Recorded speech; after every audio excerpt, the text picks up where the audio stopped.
பரமா படிடா.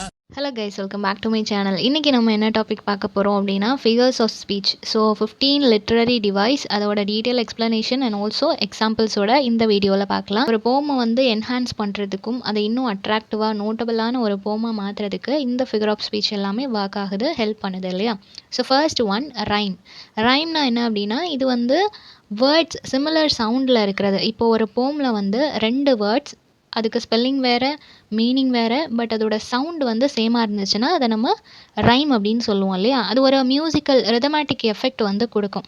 இதை வந்து டிவைட் பண்ணுறாங்க எப்படின்னா, end rhyme and internal rhyme அப்படின்னு சொல்லி 2 ரைம் இருக்குது. எண்ட் ரைம் அப்படின்றது என்னென்னா, ஒரு லைன் வந்து எண்ட் ஆகிறது. இப்போ ஃபர்ஸ்ட் லைன் அண்ட் செகண்ட் லைனில் வந்து சிமிலரான வேர்ட்ஸ் இருக்குது. ஃபர்ஸ்ட் லைனில் கேட்டுன்னு இருக்குது, செகண்ட் லைனில் ஹேட்டுன்னு முடியுது. ஸோ அது எண்ட் ஆகும்போது, end of the line cat and ஹேட்டுன்னு முடியுதுன்னா அதை எண்ட் ரைம் அப்படின்னு சொல்லுவோம். இன்டர்னல் ரைம்னா என்னென்னா, வித்தின் அ லைன், இப்போ ஒரு சிங்கிள் லைன்லையே கேட் வியரிங் அ ஹேட் அப்படின்னு இருக்குன்னா, ஸோ கேட் அண்ட் ஹேட் அப்படின்றது ஒரே லைனில் வருது இல்லையா? ஸோ ஒரே லைனில் இருக்கிறத இன்டர்னல் ரைம் அப்படின்னு சொல்லுவோம். இன்னும் 2 டைப் என்னென்னா, masculine rhyme and feminine rhyme. Masculine rhyme அப்படின்றது என்னென்னா, இதில் வந்துட்டு சிங்கிள் சிலபிள் தான் இருக்கும், ஒரே ஒரு சிலபிளில் தான் இருக்கும், அது ஸ்ட்ரெஸ்டு சிலபிளாக இருக்கும். ஃபெமினைன் ரைம் அப்படின்றது என்னென்னா, இதில் வந்து 2 சிலபிள் கூட இருக்கலாம். ஃபர்ஸ்ட் சிலபிள் ஸ்ட்ரெஸ்டு சிலபிளாகவும் செகண்ட் சிலபிள் அன்ஸ்ட்ரெஸ்டு சிலபிளாகவும் இருக்கும். For example folder and molder, ஓகேவா? ஸோ இந்த மாதிரி இருக்கிறது feminine rhyme. Then perfect rhyme and slant rhyme. Perfect rhyme அப்படின்றது என்னென்னா, நம்ம ரைமிங் வேர்ட்ஸ் அப்படின்னு எடுத்து வைக்கக்கூடிய 2 வேர்டுமே எக்ஸாக்ட் சவுண்டை கொடுக்கும். இப்போ கேட் அண்ட் ஹேட் ரெண்டுமே ஒரே மாதிரியான சவுண்டில் அது எண்ட் ஆகுது இல்லையா? இதை வந்து பர்ஃபெக்ட் ரைம் அப்படின்னு சொல்லுவோம். இதுவே ஸ்லாண்ட் ரைம்னா என்னென்னா, இதில் வந்து சவுண்ட் கொஞ்சம் சிமிலராக தான் இருக்கும், எக்ஸாக்டாக இருக்காது. இப்போது நோட் அண்ட் அவுட், இதில் லெட்டர்ஸோட கவுண்ட்டாக இருக்கட்டும், இல்லை ப்ரனன்சியேஷனாக இருக்கட்டும், எல்லாமே ஸ்லைட்லி டிஃப்ரென்ஸ் இருக்குது இல்லையா? ஸோ கொஞ்சம் சிமிலாரிட்டிஸ் இருக்கிறத ஸ்லாண்ட் ரைம் அப்படின்னு சொல்லுவோம். ஸோ இதுதான் rhyme. Second one alliteration. Alliteration அப்படின்றது என்னென்னா, ஒரு வேர்டோட இனிஷியல் லெட்டர்ஸ் வந்து சேமாக இருந்துச்சு அப்படின்னா, அது ஒன்றா ஒரே லைனில் வந்துச்சு அப்படின்னா அதை வந்துட்டு அலிட்ரேஷன் அப்படின்னு சொல்லுவோம். For example, she sells sea shells by the sea shore. S வந்து எல்லாத்துலேயும் காமனாக இருக்குது இல்லையா? ஸோ இதை தான் அலிட்ரேஷன் அப்படின்னு சொல்லுவோம். Next imagery. இமேஜரினா என்ன அப்படின்னா, இப்போது போம்னாலே அதோட ஸ்பெஷாலிட்டி என்னது, அதில் கொடுக்குற டிஸ்கிரிப்ஷனை நம்மளால் இமேஜின் பண்ண முடியும். ஸோ அவங்க கொடுக்குற அது ஒரு பிளேஸாக இருக்கலாம், இல்லை ஒரு மேனை பற்றின டிஸ்கிரிப்ஷனாக இருக்கலாம், வாட் எவர் இட் இஸ், அதை வந்து அவங்க டிஸ்கிரைப் பண்ணுற விதத்தில் நம்மளால் அதை விஷுவல் பண்ண முடிஞ்சுது, நம்மளோட மைண்டில் அந்த பிக்சரை நம்மளால் கொண்டு வர முடிஞ்சதுன்னா அதை தான் இமேஜரி அப்படின்னு சொல்லுவாங்க. ஜஸ்ட் ஒரு இன்சிடெண்ட்டை நேரேட் பண்ணாமல் ஒரு சீனை வந்து டிஸ்கிரிப்ஷன் மூலமாக நம்ம மைண்டில் அதை விஷுவலாக பார்க்க வைக்கிறது தான் இமேஜரி அப்படின்னு சொல்கிறோம். நெக்ஸ்ட் ஒன் சிமிலி. சிமிலினா என்ன அப்படின்னா, இது வந்து 2 அன்லைக் திங்ஸ், ஒரே மாதிரி இல்லாத, சம்மந்தமே இல்லாத 2 கான்ட்ராஸ்டான விஷயங்களை வந்துட்டு கம்பேர் பண்ணுறது, ஓகேவா? அந்த மாதிரி கம்பேர் பண்ணும்போது அஸ் இல்லைனா லைக், இந்த 2 லிங்கிங் வேர்டை வந்து யூஸ் பண்ணுவாங்க. ஸோ அஸ் இல்லைனா லைக் வந்தாலே அது சிமிலி தான் அப்படின்னு சொல்லி நம்ம சின்ன வயசுலேருந்தே படிச்சிருப்போம் இல்லையா? ஸோ அந்த மாதிரி கான்ட்ராஸ்டான 2 விஷயங்களை கம்பேர் பண்ணுறதுக்கு அஸ் இல்லைனா லைக் யூஸ் பண்ணுறது. For example, he ran like a cheetah. So he அப்படின்றது ஒரு பர்சனை குறிக்குது, சீட்டா அப்படின்றது ஒரு அனிமல். ஸோ அவன் வந்து சீட்டா மாதிரி வேகமாக ஓடுறான் அப்படின்றத சொல்கிறாங்க இல்லையா?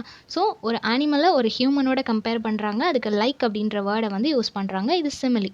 மெட்டஃபர்னா என்னென்னா, இதுவும் அதே மாதிரி தான், 2 அன்லைக், சம்மந்தமே இல்லாத 2 விஷயத்த கம்பேர் பண்ணுவாங்க. பட் இங்கே வந்து லைக், அஸ் அந்த மாதிரியான வேர்ட்ஸ் யூஸ் பண்ண மாட்டாங்க, டைரெக்ட்லி அவங்க வந்து கம்பேர் பண்ணியிருப்பாங்க. ஸோ அதை வச்சு நம்ம வந்து கண்டுபிடிச்சிடலாம் இது வந்து மெட்டஃபர் அப்படின்றது. He is a lion on a battle. அவன் வந்துட்டு சிங்கம் மாதிரி அந்த பேட்டில் ஃபீல்டில் சண்டை போட்டான் அப்படின்றத சொல்கிறாங்க இல்லையா? ஸோ ஒரு அனிமல் மாதிரி ஹியூமன் இருந்தான் அப்படின்றத வந்து சொல்கிறாங்க. ஸோ டைரெக்டாக இதில் வந்து கம்பேர் பண்ணியிருப்பாங்க. ஆஸ் லைக் அந்த வேர்டெல்லாம் வந்திருக்காது. இதுவும் சிமிலியும் கிட்டத்தட்ட ஒரே மாதிரி தான். தென் பர்சானிஃபிகேஷன். பர்சானிஃபிகேஷன்னா என்ன அப்படின்னா, இது வந்து ஒரு ஹியூமனோட குவாலிட்டிஸ், அவனோட கேரக்டரிஸ்டிக்ஸை வந்து நான் ஹியூமனோட கம்பேர் பண்ணுறது. லைக் இப்போ ஒரு பிளான்ட், அனிமல், இல்லை நேச்சர், இந்த மாதிரியான விஷயங்கள் எல்லாத்தையும் ஹியூமன் கேரக்டரிஸ்டிக்கோட கம்பேர் பண்ணுறாங்க அப்படின்னா அதை வந்துட்டு பர்சானிஃபிகேஷன் அப்படின்னு சொல்லுவோம். For example, the sun smiled அப்படின்றது, என்னைக்காவது சூரியன் வந்து சிரித்து பார்த்துருக்குறோமா? சூரியனுக்கு ஃபஸ்ட்டு வாய் இருக்கானே நமக்கு தெரியாது, பட் அது சிரிக்குது அப்படின்னு சொல்கிறாங்க. ஸோ இதுதான் ஹியூமனோட குவாலிட்டிஸை நேச்சரோடையோ இல்லை வேறு ஏதாவது நான் ஹியூமன் திங்ஸோடையோ நம்ம கம்பேர் பண்ணும்போது அதை பெர்சானிஃபிகேஷன் அப்படின்னு சொல்லுவோம். Next apostrophe. அப்பாஸ்ட்ரஃபினா என்னென்னா, ஒரு பர்சனை வந்து அட்ரஸ் பண்ணுவாங்க, ஆனால் அந்த பர்சன் இப்போ ப்ரெசென்ட்டில் இருக்க மாட்டாங்க. ஓகேவா? ஸோ ப்ரெசென்ட்டில் இல்லாத ஒரு பர்சனை பற்றி வந்து மிஸ் பண்ணுற விதமாக ஒரு விஷயம் சொல்லுவாங்க இல்லையா? ஒரு போமில் வந்து சில பேரை நான் மிஸ் பண்ணுறேன் அப்படின்றதுக்காக ஒரு மோர்னிங் சாங் மாதிரி எழுதியிருப்பாங்க. ஸோ யாராவது ஒருத்தங்க டெத்துக்காக அதை வந்து ட்ரிபியூட்டாக எழுதியிருப்பாங்க. அந்த மாதிரியெல்லாம் எழுதுகிற போமில் வந்துட்டு இந்த ஓ, அலாஸ் இந்த மாதிரியான வேர்ட்ஸ் எல்லாம் யூஸ் பண்ணுவாங்க. Friend, partner, whoever it is யாராக இருந்தாலும் அவங்கள மிஸ் பண்ணுற மாதிரி எழுதுறது தான் அப்போஸ்ட்ரஃபி அப்படின்னு சொல்கிறாங்க. அவங்க வந்து ப்ரெசென்ட்டில் இருக்க மாட்டாங்க. ஓகேவா? நெக்ஸ்ட்டு வந்து ஹைப்பர்போல். ஹைப்பர்போல்னா என்னென்னா, இது வந்து கம்ப்ளீட்லி எக்ஸாஜரேஷன். ஒரு இன்சிடென்ட் நடக்குது, பட் அதில் வந்து நம்ம ரொம்ப ஷாக் ஆகிட்டோம், இல்லை அந்த இன்சிடென்ட் வந்து ரொம்ப முக்கியமான ஒரு விஷயத்தை நம்ம கன்வே பண்ணணும் அப்படின்னா, அந்த எமர்ஜென்சி அதோட இம்பார்ட்டன்ஸை சொல்கிறதுக்காக அதை கொஞ்சம் எக்ஸாஜரேட் பண்ணி சொல்லுவோம் இல்லையா? ஃபார் எக்ஸாம்பிள், இப்போ டைம் வந்து 4:00 ஆகிடுச்சு, நம்ம கண்டினியூஸாக ஒர்க் பண்ணிகிட்டே இருக்கிறோம், சாப்பிடவே இல்லை அப்படின்னா எவ்வளோ பசிக்கும் நமக்கு. ஸோ அந்த பசியை வந்து எப்படி கம்பேர் பண்ணுறாங்கன்னா, I am so hungry I could eat a whole elephant. So யாராலையுமே ஒரு முழு யானையை சாப்பிட முடியாது. எப்பேற்பட்ட மனுஷனாக இருந்தாலும் சாப்பிட முடியாது. பட் அவங்க என்ன சொல்கிறாங்க, எனக்கு இருக்கிற பசிக்கு ஒரு முழு யானையை கொடுத்தாலும் என்னால் சாப்பிட முடியும் அப்படின்னு சொல்கிறாங்க. ஸோ அவங்களுக்கு அவ்வளோ பசிக்குது அப்படின்றதான் நடக்காத ஒரு விஷயத்தோட கம்பேர் பண்ணி சொல்கிறாங்க. ஸோ இதை எக்ஸாஜரேட் பண்ணுறது. நெக்ஸ்ட் ஆனமோட்டோஃபியா. இது என்னென்னா, ஒரு சவுண்டை வந்து நம்ம டிஸ்கிரைப் பண்ணுறதுக்கு. ஃபார் எக்ஸாம்பிள், ஒவ்வொரு அனிமல்ஸோட சவுண்ட்ஸை சொல்கிறதுக்காக ஒரு வேர்ட்ஸ் யூஸ் பண்ணுவோம் இல்லையா? அதை தான் நம்ம ஆனமோட்டோஃபியா அப்படின்னு சொல்லுவோம். அந்த ஒரு வேர்டை வச்சே அது எதை மீன் பண்ணுது அப்படின்றத நம்ம கண்டுபிடிச்சிடலாம். The fire work exploded with a loud boom. So boom அப்படின்றது அந்த ஃபயர் வரும்போது அது ஒரு சவுண்டு கொடுக்கும் இல்லையா? அதை தான் மீன் பண்ணுறாங்க. அந்த மாதிரி ஒரு சவுண்டை எக்ஸ்ப்ரெஸ் பண்ணுறதுக்காக நம்ம யூஸ் பண்ணுற வேர்ட்ஸ். தென் சிம்பலிசம். சிம்பலிசம்னா என்ன அப்படின்னா, இதில் வந்துட்டு அப்ஸ்ட்ராக்ட் அப்படின்னு சொல்லும்போது ஹியூமன் இமோஷன் அண்ட் ஃபீலிங். ஓகேவா? ஸோ இந்த மாதிரியான விஷயத்தெல்லாம் ஏதோ ஒரு ஆப்ஜெக்டோட கம்பேர் பண்ணுவாங்க. ஃபார் எக்ஸாம்பிள், இப்போ தாஜ்மஹால், ரெட் ரோஸ் இதெல்லாம் எடுத்துக்கிட்டோன்னா சிம்பிள் ஆஃப் லவ் அப்படின்னு சொல்கிறாங்க இல்லையா? இந்த மாதிரி தான் ஒரு அப்ஸ்ட்ராக்டான இமோஷனை ஒரு கான்க்ரீட்டான திங்ஸோடையோ இல்லை அனிமல்ஸ், பேட்ஸ் எதுவாக வேணா இருக்கலாம். பீஸ்க்கு நம்ம டவுன்னு சொல்லுவோம் இல்லையா? அந்த மாதிரி கம்பேர் பண்ணுறது தான் சிம்பலிசம் அப்படின்னு சொல்கிறாங்க. அல்யூஷன்னா என்ன அப்படின்னா, இது வந்து ஒரு பர்சன், ஒரு பிளேஸ், ஒரு ஈவெண்ட் இந்த மாதிரி எதுவாக வேணா இருக்கலாம். ஒர்க் ஆஃப் ஆர்ட் அப்படின்னு சொல்லும்போது இது ஆல்ரெடி ஒரு டெக்ஸ்ட்டில் ரொம்பவே ஃபேமஸாக இருக்கக்கூடிய ஒரு விஷயம். அதை வந்து இப்போ நம்ம ஒரு விஷயத்துக்கு கம்பேர் பண்ணி சொல்கிறோன்னா, இப்போ ரோமியோ அண்ட் ஜூலியட் நம்ம எடுத்துக்கிட்டோம் அப்படின்னா, லவ் அப்படின்னாலே ரோமியோ அண்ட் ஜூலியட் தான் சொல்லுவாங்க. அதை விட நல்லா லவ் பண்ணவங்க, அதை விட ரொம்ப சின்சியராக லவ் பண்ணவங்கலாம் எவ்வளோ பேர் இருக்கலாம், இப்போ வரைக்கும் இருக்கலாம். பட் இப்போ வரைக்கும் நம்ம வந்துட்டு லவ் அப்படின்னாலே ரோமியோ ஜூலியட் அப்படின்னு தான் சொல்கிறோம். சொல்லி அது ஃபிக்ஸ் ஆகிட்டு.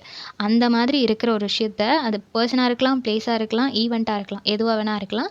அதை வந்து வேற ஒரு விஷயம், வேற ஒரு டெக்ஸ்ட், வேற ஒரு புக் நம்ம ரீட் பண்ணும்போது அதை நம்மளால் கனெக்ட் பண்ணிக்க முடியுது, கம்பேர் பண்ண முடியுது அப்படின்னா அதுதான் அல்யூஷன் அப்படின்னு சொல்லுவாங்க. Next irony. ஐரணினா என்ன அப்படின்னா, இதில் வந்துட்டு கான்ட்ராஸ்டான 2 விஷயங்களை எடுத்துகிட்டு வருவாங்க.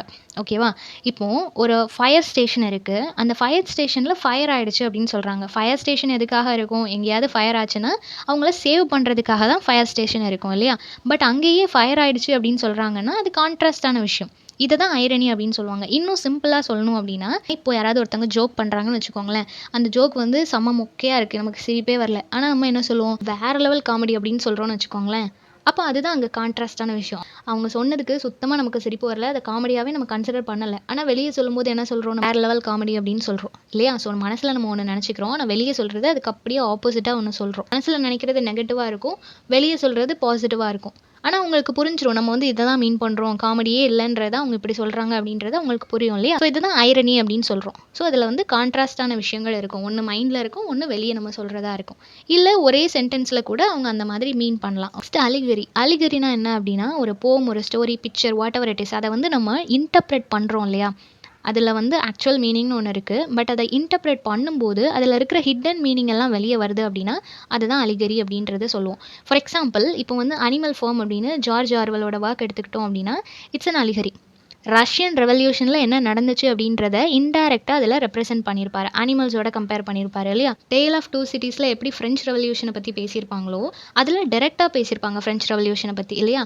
இங்கே அனிமல் ஃபார்மில் வந்து இன்டைரக்டாக ஒரு அனிமல் ஃபார்மில் என்ன நடக்குது அப்படின்றத சொல்கிற மாதிரி ரஷ்யன் ரெவல்யூஷனில் என்ன நடந்துச்சு அப்படின்றத சொன்னாங்க இல்லையா? ஸோ அந்த மாதிரி ஹிடன் இன்ஃபர்மேஷன்ஸை சொல்கிறது அலிகரி அப்படின்னு சொல்லுவோம்.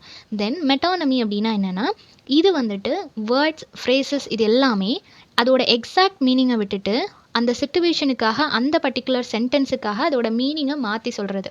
ஓகேவா? அந்த வேர்டுக்கு அந்த மீனிங்கும் நம்ம சொல்லலாம். பட் அதோட ஆக்சுவல் மீனிங்லேருந்து மாறி வரும். ஓகேவா? For example, the white house announced a new policy. இதில் ஒயிட் ஹவுஸ் அப்படின்ட்டு நார்மலாக யாராவது சொல்கிறாங்கன்னா மேபி ஒயிட் கலர் பெயிண்ட் பண்ண ஏதோ ஒரு ஹவுஸாக இருக்கலாம் அப்படின்னு சொல்லி நம்ம நினைப்போம்.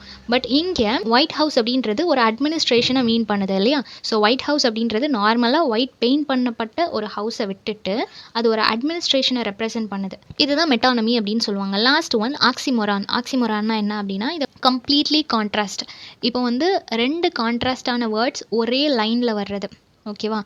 டிரெக்டாக அது ஒரே லைனில் வரும். For example, I am the most luckiest unlucky அப்படின்னு வருதுனாலோ, ஹீஸ் த வைசஸ்ட் ஃபூல் அப்படின்னு வந்துச்சுனாலோ, ஸோ 2 கான்ட்ராஸ்டான விஷயங்கள் அன்லக்கி அண்ட் லக்கி ரெண்டுமே ஆப்போசிட்டான விஷயம் ஒரே லைனில் வருது. அதே மாதிரி வைஸ் அண்ட் ஃபூல் இது ரெண்டும் அறிவாளி முட்டாள் அது ரெண்டும் ஒரே லைனில் வருது. இந்த மாதிரி 2 கான்ட்ராஸ்டான விஷயங்கள் ஒரே லைனில் வந்துச்சு ஒரே சென்டென்ஸாக நம்ம அது சொல்கிறோன்னா அதுதான் ஆக்சிமோரான் அப்படின்னு சொல்லுவாங்க. இது ஒரு சென்ஸ் ஆஃப் டென்ஷன் அண்ட் பேரடாக்ஸை வந்து கிரியேட் பண்ணுற மாதிரி இருக்கும். ஸோ இதுதான் 15 லிட்ரரி டிவைஸ். இதெல்லாம் சேர்ந்தது தான் ஃபிகர்ஸ் ஆஃப் ஸ்பீச். இதெல்லாம் தான் ஒரு போமை இன்னும் என்ஹான்ஸ் பண்ணுறதுக்கு அதை இன்னும் பியூட்டிஃபுல்லாக ப்ரெசென்ட் பண்ணுறதுக்கு ஹெல்ப் பண்ணுது. ஸோ இந்த டாபிக் எல்லாருக்கும் புரிஞ்சிருக்கும்னு நினைக்கிறேன். நெக்ஸ்ட் என்ன டாப்பிக்கில் வீடியோ போடலாம்னு சொல்லி கமெண்ட் பண்ணுங்கள். தேங்க்யூ ஃபார் வாட்சிங்.